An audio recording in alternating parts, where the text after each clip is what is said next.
ada lebih dari 30 titik hotspot kebakaran hutan dan lahan di Kota Prabu Muli selama musim kemarau yang didominasi di daerah Kecamatan Cambai dan Rambang Kapak Tengah, karena masih banyak daerah perkebunan.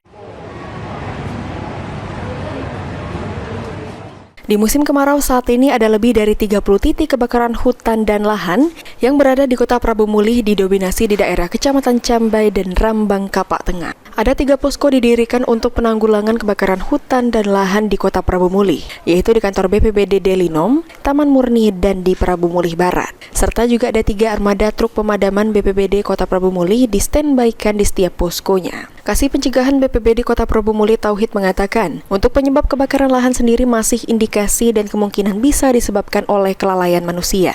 Saat ini titik karhutlah yang 6 kecamatan di Kota Prabu Muli sudah ada semua, dan saat ini kayaknya masih didominasi oleh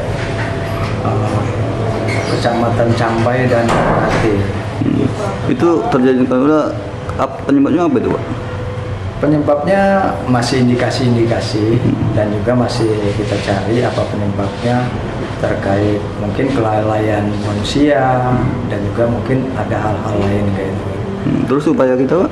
Upaya kita saat ini tetap sesuai dengan SOP, laporan masuk segera kita lakukan pemadaman, dan juga saat ini kami sudah menyiapkan 3 posko karhutlah. Di musim kemarau saat ini, BPBD Kota Prabu Muli menghimbau agar masyarakat tidak membuka lahan dengan cara dibakar. Anggi Perkasa, PAL TV.